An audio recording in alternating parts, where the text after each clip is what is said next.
आपल्याला वाजवून स्वागत करूया. स्वागत करायचं आहे. निमित्ताने इथे जमलेला माझी सगळ्या कॅमेरामॅनना विनंती आहे, तेच उभी राहते, मी हलणार नाही. तुम्ही बसा म्हणजे तुमच्या मागच्या महिला मलाही दिसतील आणि त्यांना मिळेल. तुम्ही अशा ठिकाणी फ्रेम लावून ठेवा. मी इथून हलत नाही. मी तुम्हाला शब्द देते की मी इथून हलत नाही. ओके.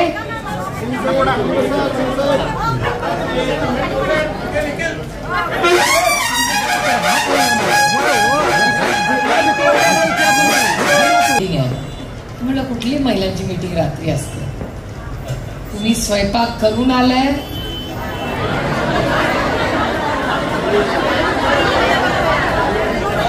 अरे मग तर मी 5 मिनिटात भाषण उरकायला पाहिजे. त्या घरी सगळ्यांना उपासच आहे आज. का कराने सरांनी डबा केलाय सगळ्यांसाठी. कारण माझी नेहमी सगळ्यांना विनंती असते की महिलांचा कुठलाही कार्यक्रम हा 5च्या आत संपलाच पाहिजे असा माझा आग्रह असतो. कारण असं की महिला डबल शिफ्ट मध्ये 2 शिफ्ट मध्ये काम करत असते. अगो बाई इथे पण बसतो. सर तुम्ही इथे बसा ना. अहो बसा, मला ते दिसत नाही. थांबा जरा 1 सेकंड. तो कॅमेरा मला नाराज होणार आहे, तरी एकदा पटकन येते, परत येते थोड्या वेळाने. Cameraman okay. खरं तर आज मी विधानसभेच्या प्रचाराच्या निमित्ताने तुम्हाला राष्ट्रवादी काँग्रेस पक्ष आणि महाविकास आघाडीसाठी मतं मागण्यासाठी मी आहे. मी ताकाला जाऊन भांडे लपवत नाही. आपण ज्याच्यासाठी होतो मुद्द्यावर आल्या पाहिजे. आणि भाऊबीज असताना तुम्ही मोठ्या संख्येने आज उपस्थित राहिला याबद्दल तुमच्या सगळ्यांचे मी मनपूर्वक आभार मानतो. माझ्या माहेरी भाऊबीज नेहमी दुपारी असते. त्याच्यामुळे दुपारचं जेवण झालं की 3-3:30ला आम्ही सगळ्या बहिणी निघतो. त्याच्यामुळे मला काही हा संध्याकाळचा कार्यक्रम घेणं काही अवघड नव्हतं. नवरा मुलगा मुलगी सगळे मुंबईला गेले आणि आता 15 दिवस आपली आई आपल्याला भेटणार नाही, माझ्या मुलांना माहिती आहे. त्याच्यामुळे 20 तारखेपर्यंत आमच्या घरामध्ये धमाल आहे. ना बायकोचा पत्ता आहे ना आईचा पत्ता आहे. त्याच्यामुळे ती तिघांची गँग एकदम सुखात आहे. आणि नाहीतरी पोरं आजकाल मावशी म्हणायला लागली आहेत लोकसभेपासून, कारण का त्यांची आई त्यांना फार काही दिसतच नाही गेले कित्येक महिने झाले. गमतीचा भाग झाला. पण पुढची 15 दिवस हे आपल्या सगळ्यांसाठी अतिशय महत्वाचे असतात. सभेमध्ये जिथे महिला आहेत तिथे एखादं मूल रडलं तर तो जिवंतपणा लागतो. त्याच्यामुळे भाभी चिंता मत करो, बच्चा रो रहा है अच्छा है. म्हणजे जिवंतपणा आहे. घरातच मुलं रडतात, बाहेर जाऊन रडत नाही. त्याच्यामुळे मला जिवंतपणा वाटला. उशीर झालेला आहे, पोराला भूक लागली असेल, पण खरंच एक घरगुती कार्यक्रम म्हणून आपण इथे जमलो. पुढचे 15 दिवस हे महाराष्ट्रासाठी आणि महाराष्ट्राच्या विकासासाठी अतिशय महत्वाचे. कारण का आपल्या पुढच्या आयुष्याच्या 5 वर्षाचा मोठा निर्णय आपल्याला घ्यायचा आहे. 15 दिवस फक्त आणि 5 वर्षाचा हिशोब येतो. आता आपण महाविकास आघाडीला मतदान का करावं? तुमचं सोनियाजींवर प्रेम आहे, आदरणीय पवार साहेबांवर प्रेम आहे, उद्धवजींवर प्रेम आहे. या सगळ्या गोष्टी योग्यच आहे. एक विचारधारा आणि मी माझ्या विचारधारेबरोबरच काम करते. मी राजकारणामध्ये ना कुठल्या पदासाठी आले, ना कुठल्या गाडीसाठी आले, कशासाठीच नाही आले. माझी इतकी सत्ता फार जवळून फार कमी लोकांनी पाहिली असेल.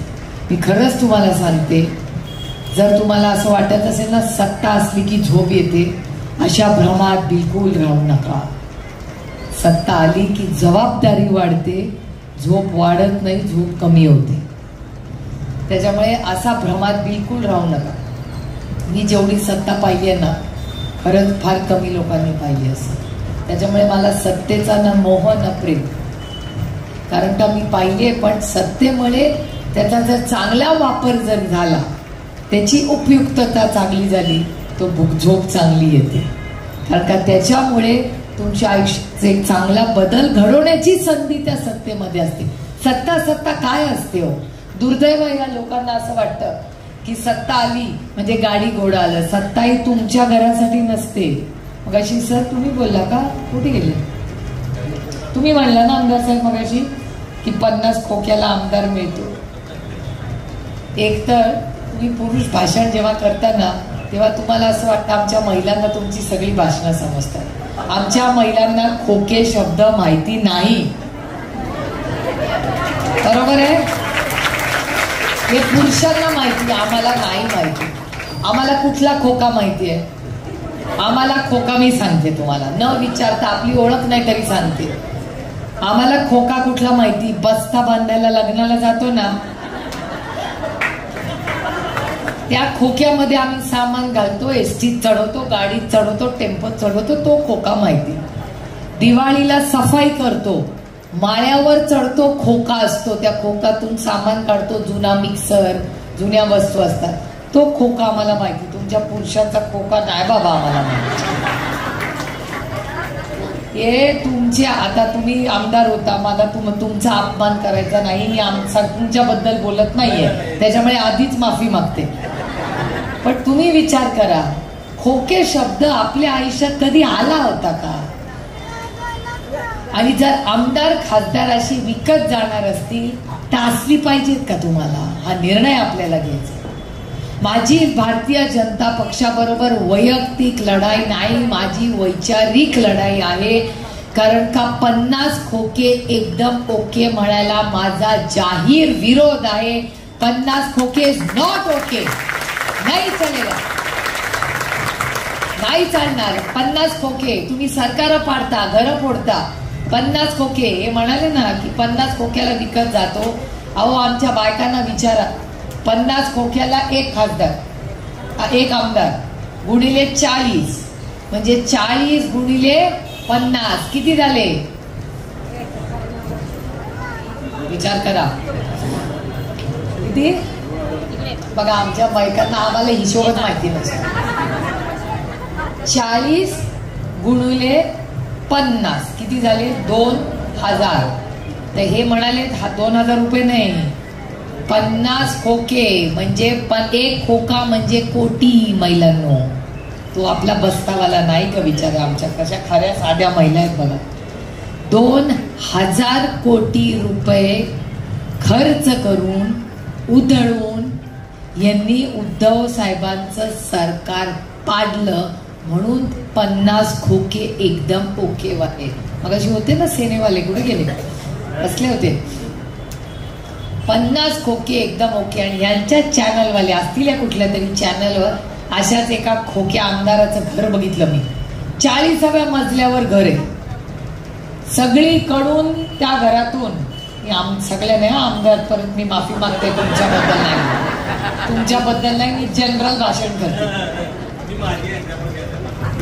बघा पहिल्यांदा माझी म्हणायला आनंद वाटतोय त्याला, कारण का त्याला नाही व्हायचंय खोकेवाला. टाळ्या वाजवा, आनंद वाटतोय त्याला.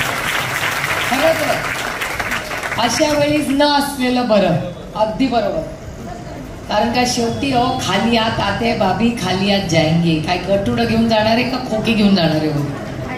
माणसाला शेवटी ना, मला भाषण करायला काय भीती वाटत आहे.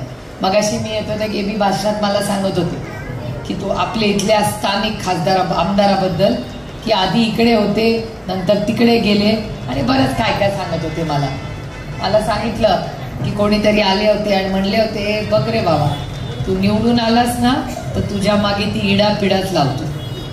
आणि मग त्यांनी भारतीय जनता पक्षामध्ये प्रवेश केला. मी त्यांना म्हणलं, मला ईडीची भीती वाटत नाही. ज्याला कर नाही त्याला कुणाचा डर. त्याच्यामुळे मी ताकदीने ईडीच्या विरोधात बोलेन. तुम्ही काय काळजी करू नका. काय हे बघा, माझ्या ईडीवर काही नाही. तिथले बिचारे अधिकारी चांगले, ती आपलीच आहेत ना, कोण आहेत बाहेरची? शेवटी भारतातलेच लोक ईडी चालवतात ना. ईडीचा प्रॉब्लेम नाही. ईडीच्या वरती जो माणूस बसतो ना त्याचा प्रॉब्लेम आहे. आम्ही आहे ना इंग्रजीमध्ये एक आईस शब्द आहे. कुणा तू इंग्रजीत शिकते ना ग? आईस म्हणजे काय सांग या सगळ्या मावशांना तुझ्या. आईस, आईस म्हणजे बर्फ. आता कान बंद कर, पुढचं भाषण लहान मुलांनी ऐकायचं नाही. आईस म्हणजे बर्फ. आईसचं स्पेलिंग काय? I C E. I for income tax, C for CBI आणि ई फॉर. हे जे सरकार आता चाललंय ना हे फक्त इन्कम टॅक्स, CBI आणि ईडी वर चाललंय. म्हणजे आईस. आईस म्हणजे बर्फ नाही. पुन्हा उसाच्या घोराळ्यात जाल आणि बर्फ टाकून द्या, तो आईस नाही. हा इन्कम टॅक्स, CBI आणि ईडी. माझं म्हणणं आहे की तुम्ही जर काहीतरी केलं असेल आणि या देशाची गद्दारी केली असेल आणि तुमच्यावर केस असेल तर तुम्हाला कुठल्याही पक्षात जागा नाही. तुमची कोर्टात केस झाली पाहिजे आणि या देशाच्या काळ्या मातीशी तुम्ही गद्दारी केलं असेल तर तुम्हाला माहितीये कुठे गेला पाहिजे माणूस. त्यांनी पक्ष बंधू काम करता कामा नये. तुम्हाला कसे पाहिजे? इमानदार आमदार पाहिजे का तुम्हाला ईडी वाला पाहिजे?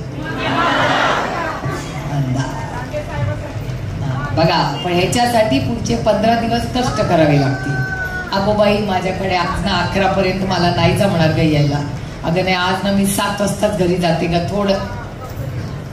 पुढचे 14 दिवस मी फक्त या बाबासाठी 14 दिवस रात्र लोकांकडे जा आणि देल खोल के ईडीच्या विरोधात. ईडी म्हणजे त्या बिचाऱ्या ईडी बद्दल नाही, यांच्याबद्दल. अरे जो माणूस ईडीला घाबरून पक्ष बदलतो त्याच्यावर कशा विश्वास ठेवणार? बाकी तुम्हाला काय करायचंय? हमारा देश से गद्दारी मत करो. ईडीचे जे केसेस तुमच्यावर होतात, कुणाचे पैसे येते? हे 2000 खोकेवाले आहेत ना, 2000 कोटी रुपये जर इचलकरंजी मध्ये आले असते तर रामाचं राज्य नसतं का आलं? तुमचे सोन्याचे रस्ते झाले असते. आता भाव काय? सोन्याचा देवालाच ठेव. आणि चांदीचा आणि कापूरचा महाग झालाय की नाही? कापूर आणि तेलाचा किती? डबा किती? आणि लाडकी बहिणीला मिळतात किती? मग 1500 दिले आणि फक्त डब्यासाठी घेतले किती? बघा हे भाऊ. हा 1500 रुपये. मला सांगा, GST टॅक्स भरतो आपण सगळे. महिलांना तुम्ही पण टॅक्स भरता. आता तुम्ही म्हणला मला कसं माहिती असेल? मी नाही बाई भरत. तुम्ही टॅक्स भरता. हे सरकार आल्यापासून पोराला ग्लुकोजचं बिस्किट भरता ना, त्याच्यावर पण टॅक्स लावलाय. खोडरबर घेता, खोडरबर, त्याच्यावर पण टॅक्स आहे. साडी घेता नेसताना त्याला पण टॅक्स आहे. हे ब्लाऊजचं एवढंसं लागतं ना, एवढंसं कपडा, त्याला पण टॅक्स आहे. आणि आधी एवढा टॅक्स नव्हता. महागाई वाढलीये का नाही? वाढलीये. मग महागाई वाढणारं सरकार पाहिजे का कमी करणारं? महागाई कमी. माझी आई तर मला नेहमी सांगते, 2014 साली ना आपलं सरकार होतं आणि माझी आई रोज मला म्हणायची तुमचं सरकार येतच नाही. म्हटलं ह्याच घरात राहून रोज आम्हाला सांगणार की आमचं सरकार येणार नाही. वा रे आमची आई. तर ती मी म्हणायची का नाही आमचं सरकार येणार? ती म्हणली इतकी महागाई आहे ना, तुमचं सरकार येत नाही. आणि नाही हो आलं आमचं सरकार. आपलं सरकार नाही आलं 2014. आणि आज माझी आई मला हेच सांगते. ती म्हणते हे सरकार जाणार कारण का महागाई इतकी प्रचंड झालेली आहे, काही पर्याय. आणि हे भाषण मी माझ्या आईच्या वतीने, माझ्या आईचा राजकारणाचा काही संबंध नाही. आता तुम्ही म्हणाल शरद पवारांच्या बायकोला काय भाव माहिती? विचारा जाऊ. आटा, डाळ, कापूर, भाजी, भेंडी, कोथिंबीर. त्या दिवशी म्हणते ह्या दिवाळीत कोथिंबीरची वडी नाही. म्हटलं असं का? मेन्यू मध्ये मी टाकत नाही. म्हटलं का? तुला एवढी 300 रुपये एवढीशी कोथिंबीर मिळते ना बाबा, नो कोथिंबीर वडी. यावेळेस आमच्या घरात कोथिंबीर वडी एवढी महाग झाली आहे. पण एवढी महाग झाली तर त्याचे 2 पैसे माझ्या शेतकऱ्याला मिळाले असते ना तर माझी हरकत नाही, 300 नाही 600 रुपयाला पोचून गेली. पण मिळतात का?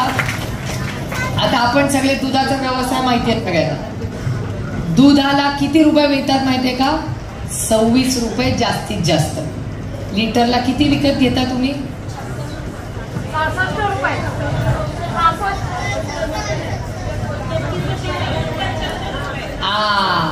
म्हशीचं दूध 75 रुपये आणि गाईचं दूध 66 रुपये आणि शेतकऱ्याला किती मिळतं?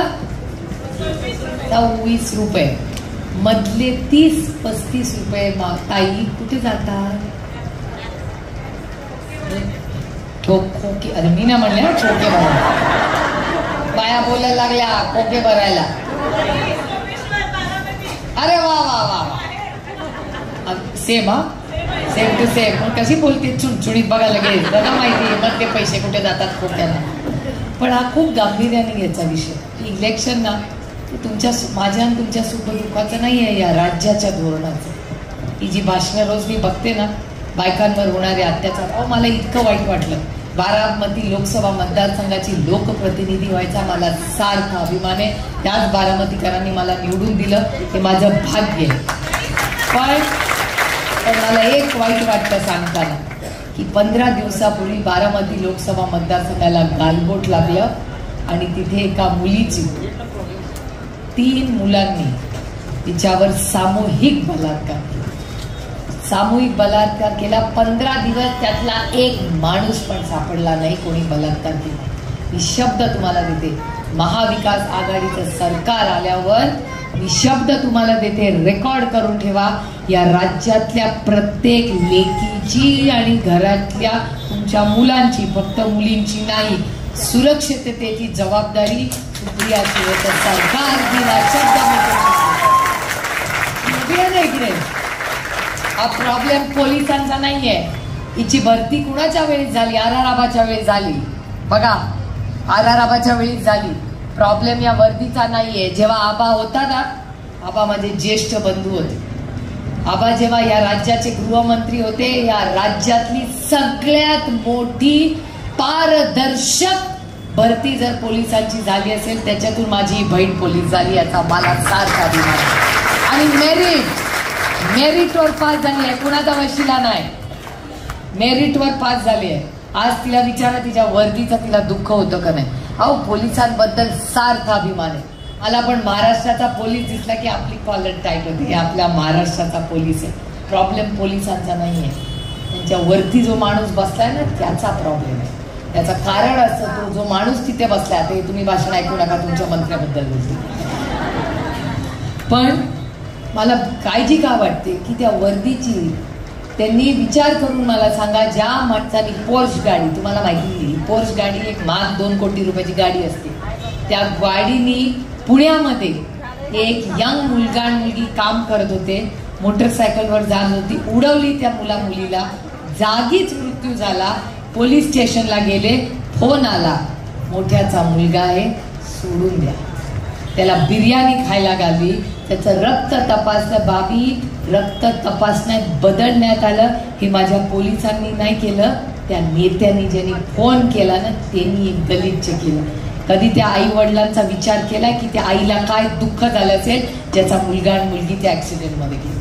मग ह्या पोलिसांना काय वाटत असेल अशा जेव्हा सामूहिक बलात्कार होतो तेव्हा यांना सांगितलं जातं की बघा बघा बघा त्यांचा. अहो एवढं तर सोडा, एका आपल्या ह्यांच्याच काळामध्ये सरकारमध्ये गोळीबार होऊन एका महिला पोलिसावर हात उगारला होता की नाही.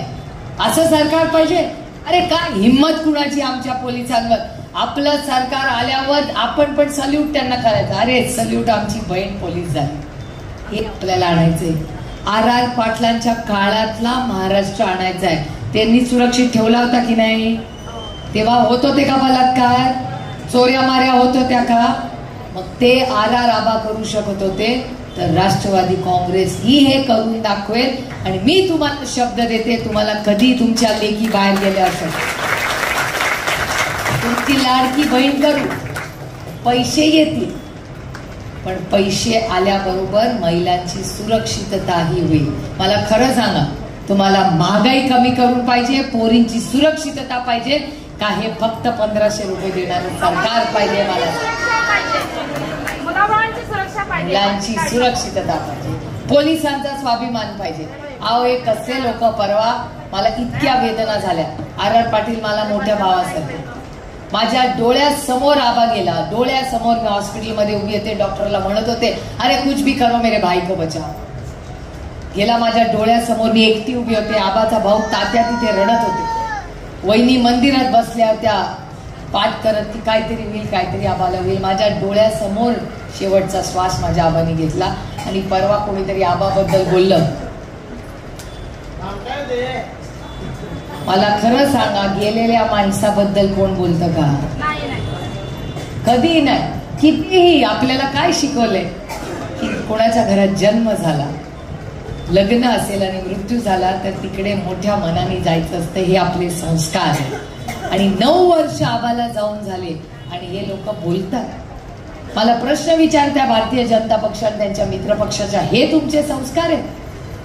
आणि काय बोलले त्याच्यामध्ये की देवेंद्र फडणवीसांनी एक फाईल दाखवली. इथे तुमच्याकडे झालं ना, येऊन आरोप केले, भारतीय जनता पक्षानेच आरोप केले की नाही आमदारावर.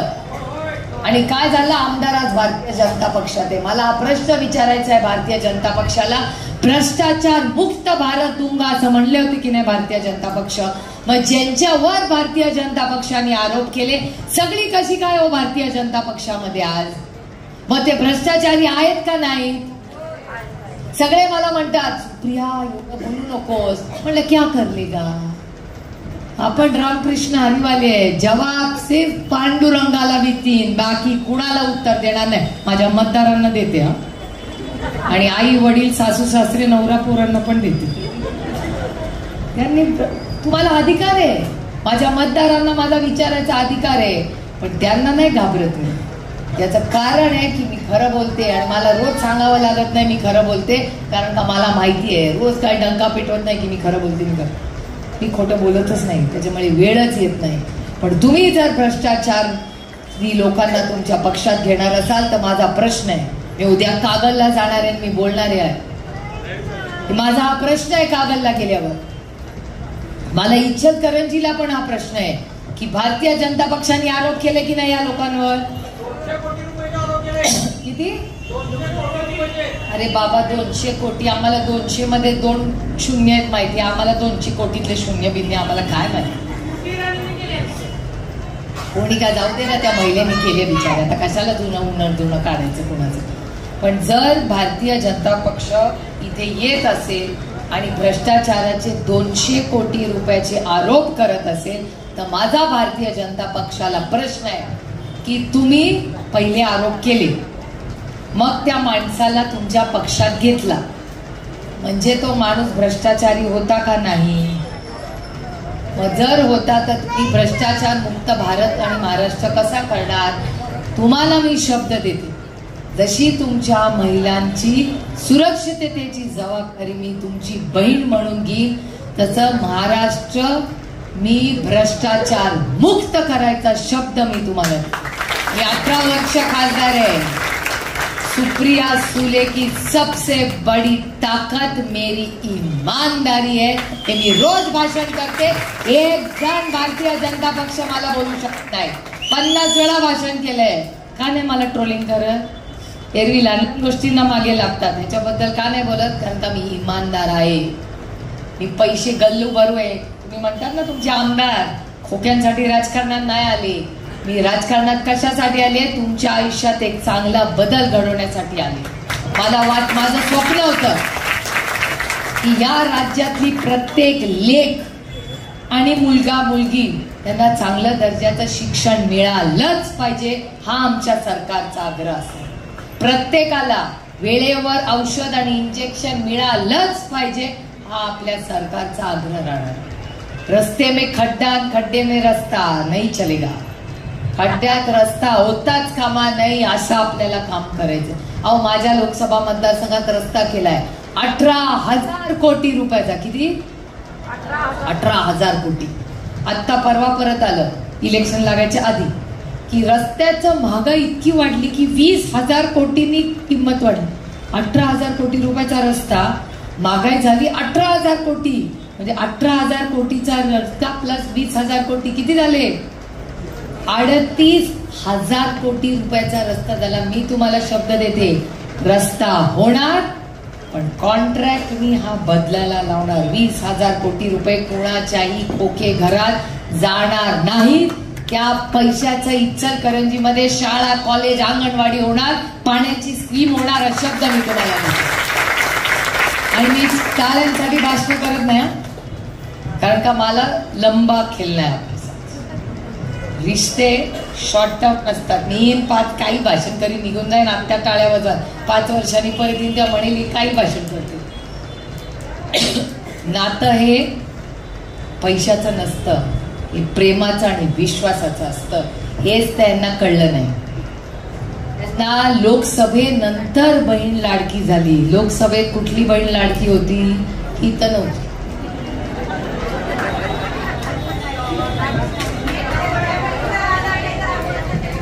आणि मी तुम्हाला सांगते, मला दुःख एका गोष्टीचं वाटलं. मी नातं माझं उगाच आणत नाही, पण मला एक गोष्ट सांगा, एक तरी बहिणींना लाडकी होती का लोकसभेपर्यंत? तुम्ही असा दणका दिला ना मतदान करून की लगेच लाडकी बहीण योजना आली. ती लोकसभेच्या रिझल्ट नंतर आली. तुम्ही काळजी करू नका, आमच्या भगिनी फार हुशार आहेत. आमेश बिमेशला काय आमच्या महिला पडत नाही. तुम्ही ऐकलं ना, 1,500 रुपये नको, आम्ही 2,000 रुपये देतो, पण आमची लेक सुरक्षित ठेवा. माझी बहीण बोललेली आहे. नाव काय तुमचं? परवीन हैदर. परवीन बाई आता काय बोलली की आम्हाला पैसे नको, पोरींची सुरक्षितता पाहिजे. आणि ही ताई तर म्हणाली, किती डब्याची किंमत काय झाली? 26 किती? 2200. तिला माहिती आहे ती चकली तळताना किती दुःख होत होतं तिला. घरामध्ये एवढे मोठे डबे असायचे, आता एवढेच डबे झाले फराळाचे. खरंच महागाई झाली. महागाई, बेरोजगारी आणि प्रचंड भ्रष्टाचार. कंटाळा आला याचा. आणि बेरोजगारी. आपण पोरं एक वेळ अर्धी भाकरी खाऊ, पण पोरांना शिकू. खरं आहे की नाही? सगळ्यांची पोरं शिकली की नाही? आपला काय प्रयत्न होता? मुलांना पास होऊन मेरिट बघा. अरे माझंच बघा ना, माझ्या आईपेक्षा मी जास्त शिकले, माझ्यापेक्षा जास्त माझी मुलगी शिकली. आणि मला तर भांडायला पण यायचं नाही. एक तर मी एकुलती एक, आणि नंतर माझ्या घरात मी सगळ्यात लहान. माझ्या नंतर 2 भावंड, 10-20 बहीण भाऊ मोठे, आम्ही सगळ्यात लहान. अभिजित, अश्विनी आणि मी. कधी भांडण्याची वेळच आली नाही. आणि आता बघा, पाण्यात पडल्यावर सगळ्यांना पोहायला येतं. मला तर कोर्टात भांडण्याचं तर सोडा, कोर्ट कुठे होतं माहिती नव्हतं. आणि आपल्याकडे काय मराठीत म्हणे, शाण्यानी कोर्टाची पायरी चढू. ही शाणी डायरेक्ट सुप्रीम कोर्टात चढली. आणि आता 15 दिवसात कोर्टात नाही गेलं की असं वाटते, अरे बापरे, कोर्टातच गेलो नाही. आणि रोज भांडल्याशिवाय दिवसच जाता नाही. नवरा म्हणतो बाहेर जाऊन भांडायचं, घरात. खरंच आहे, कधीतरी सत्याच्या बाजूने उभं राहिलं पाहिजे. हो, मी का उभी राहिले? मी अर्थातच वडिलांसाठी उभी राहिले, याच्यात काही वादच नाही. पण तेव्हा मलाही वाटत होतं की आज आमच्या घरावर हल्ला केला, आमच्या पक्षावर हल्ला केला, पक्ष काढून घेतला, चिन्ह काढून घेतलं, सगळं आमच्याकडून काढून घेतलं. आमचे वडीलही म्हणू शकत होते नको बाबा या वयात कशा. आमचे वडील म्हणले नाही, जिंकू किंवा हारू, लेकिन महाराष्ट्राच्या स्वाभिमानासाठी लढू. जर साहेब 80 वर्षी लढू शकतात तर आपणही लढू शकतो. बायांनो, रडायचं नाही आता नंतर. माझ्या आजींनी आम्हाला रडायला नाही शिकवलं, लढायला शिकवलं. तर सुप्रिया, लोक मला म्हणतात सोन्याचा चमचा घेऊन जन्माला आली. हो, आले मी सोन्याचा चमचा घेऊन जन्माला, पण म्हणून काय चमचा तोंडात घेऊन आयुष्यभर बसले नाही. जेव्हा घात झाला आमच्या घरावर, ही सुप्रिया जी सोन्याचा चमचा घेऊन जन्माला आली आहे ना, आज ताकदीने, या अदृश्य शक्तीची ताकदीने दिल्लीत लढते. नाही मला भीती वाटत त्यांची. शिकलो ना, तुम्ही पण शिकालो. कशाला पाहिजे कुणाचे उपकार? मान सन्मान प्रत्येक आपल्या आयुष्यातल्या पुरुषाचा करू, पण तू जर माझ्यावर घात केलास नाही तुला. आणि ही लढाई आहे, ही आमच्या फक्त स्वाभिमानासाठी. दिल्लीचा मान करू मोठा भाऊ म्हणून, दिल्लीचा मान करू, सन्मान करू. पण तुमच्या समोर मोडेल, पण आयुष्यात वाकणार नाही. म्हणजे छोट्याशा घरात राहू, अर्धी भाकरी खाऊ, पण कष्टाची खाऊ, उपकाराखाली राहणार नाही कोण. मला तो उपकार शब्द आवडतच नाही. कोणी कुणाच्या उपकारात नसतं, कोणी कुणावर उपकार करत नाही, आणि तो शब्द तुम्ही तर वापरू पण नका. जो मला म्हणतो ओ साहेबांनी फार उपकार केले, म्हणजे उपकार नाही, साहेबांनी प्रेम केलं. इथल्या पण बऱ्याच लोकांना प्रेम केलं, ते विसरल्या गोष्ट वेगळा.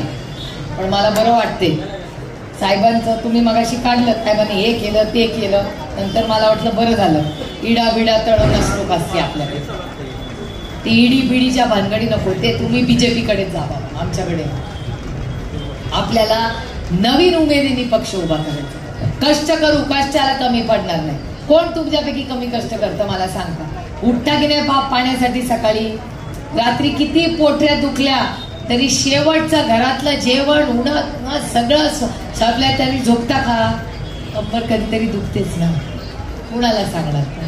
जाऊ दे, 2 पोरं झाल्यावर पोटऱ्या आणि कंबर दुखते असं म्हणता की नाही? असं नाहीये. पण का तुमच्या पोटऱ्या दुखाव्या, का तुमची कंबर दुखावी? कारण याचं कारण तुम्ही अन्न व्यवस्थित खात नाही. तुमचं रक्त तपासलं, अर्ध्या जणी अनिमिक असाल, पण का हा त्याग करता की माझं जे नुकसान झालं ते होऊ द्या, पण माझ्या पोरा बाळांचं होता कामा नये. माझ्या पोरीचं लग्न पण मोठ्या घरात हवं, आणि मुलींनी कमवून स्वतःच्या कर्तृत्वाने काहीतरी करून दाखवावं, हे एका आईचं स्वप्न असतं. आणि दुसरं काय आईला, हो मी पण तुमच्यावरती आईच आहे. आणि शेवटी कष्ट करून तुम्हाला काय वाटतं प्रत्येकीला?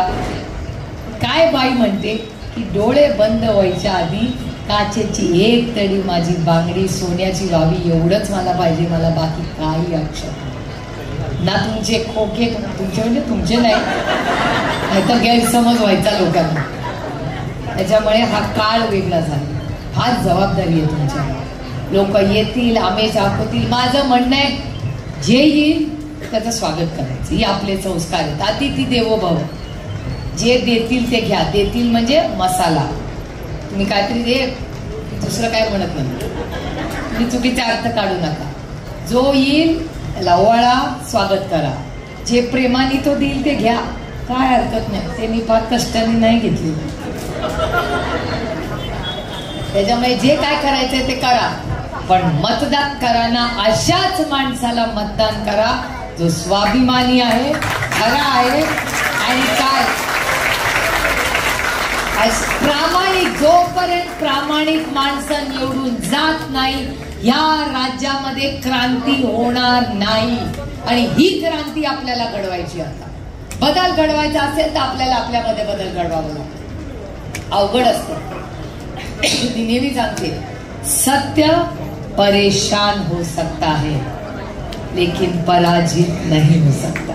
आपल्याला कष्ट जास्त करावे लागतील, आपल्याला दिवसाचं रान करावं लागेल, लढावं लागेल, काठ्या खाव्या लागतील, पण शेवटी आपल्याला असा लोकप्रतिनिधी पाहिजे जो म्हणेल 50 ओके नॉट ओके. आणि माझं म्हणणं आहे, आम्ही लोकप्रतिनिधी आहोत. लोकप्रतिनिधीला अधिकार नाहीये. लोक म्हणतात आम्ही खूप हे करतो.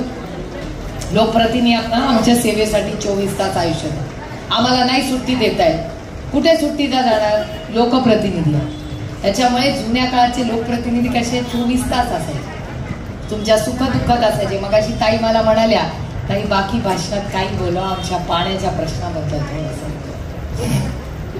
आता तुमच्या पाण्याच्या प्रश्नाचा एक नगरसेवकाला मतदान करून आमदार करा, तो सोडवतोय बघा तुमचा पाण्याचा प्रश्न. सोडवणार ना? आता सुद्धा सुळकुड योजना मीच मंजूर करून आणलेली, करून त्याला खो घालायचं त्यांनी काम केलं. या राज्यामध्ये माझ्या महिला भगिनीच्या डोक्यावरचा हंडा काढण्यासाठी राजकारण जो कोणी करेल ना, त्याच्या घराच्या बाहेर ना आज इलेक्शन उद्या लाटणं घेऊनच केलंय आमच्या महिलांनी. मग भाऊ तुम्ही आम्हाला शब्द द्या, या सगळ्या महिला तुम्हाला मतदान करतील. आपलं सरकार आल्यावर पहिली आपल्या पालकमंत्र्याची सही झाली पाहिजे, ती यांच्या पाण्याच्या स्कीम साठी झाली पाहिजे. याच्यासाठी मतं मागतो आम्ही. तुमच्या आयुष्यात चांगला बदल घडण्यासाठी ताई आम्ही मतं मागतीये. तर माझी तुम्हाला विनंती आहे, ऐकायचं, सगळ्यांचं ऐकायचं, सगळ्यांच्या सभांना जायचं, सगळं ऐकायचं, सत्याच्या बरोबर उभं राहायचं. आणि हा देश दमदाटीने चाललाय. शक्तीने सांगितलं की हा देश अदृश्य शक्तीच्या मनमानीने चालणार नाही.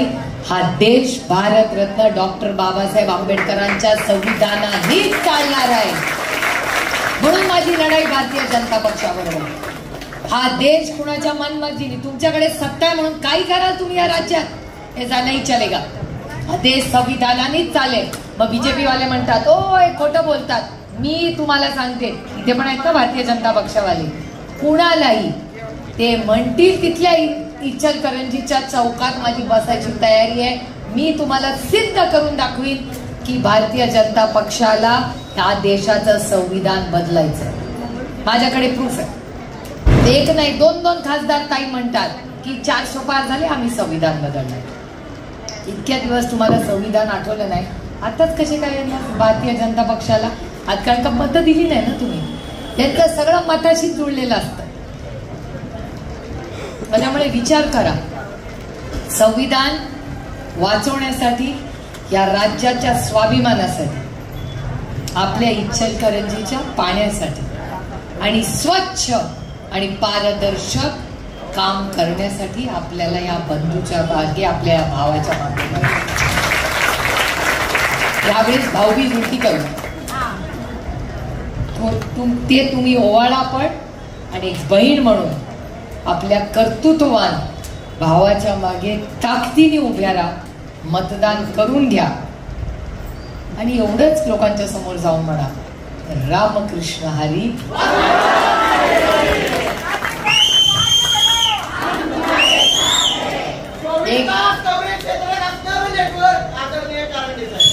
चला, आज बराच उशीर झालेला आहे. घरी जाऊन आमचे बंधुराज तुमची वाट बघतायत. पटपट पिठलं भाकरी करा आणि जेवायला घाला. तुम्ही आलात, तुमच्या सगळ्यांचे मनपूर्वक आभार मानून